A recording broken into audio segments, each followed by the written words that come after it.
اللہ تعالیٰ نے قرآن میں فرمایا انک لا تسمع الموتیٰ، نبی پاک صلی اللہ علیہ وسلم نے فرمایا کہ آپ مردوں کو سنا نہیں سکتے۔ یہ ہے نص قطعی، اور نص قطعی جو ہوتی ہے اس کے بارے میں استثناء بھی کسی نص سے ثابت ہونا چاہیے۔ نص قطعی کا مطلب ہے کہ مردے کو ہرگز نہیں سنایا جا سکتا، بات ختم۔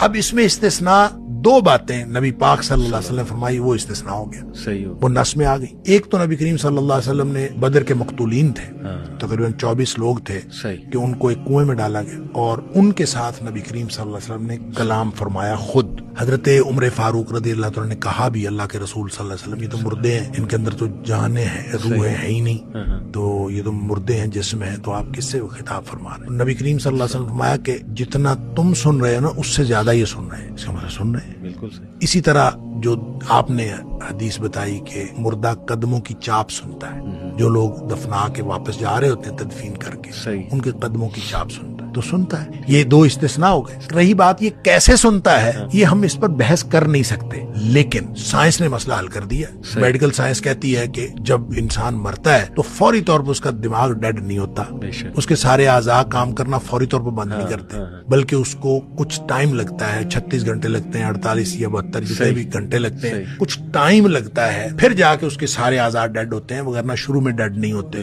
تو اس کا مطلب ہے جو نبی پاک صلی اللہ علیہ وسلم نے فرمایا وہ بھی دونوں واقعات جو ہیں وہ ایسی ہی کیفیت کے ہیں، مرنے کے فوراً بعد کے ہیں۔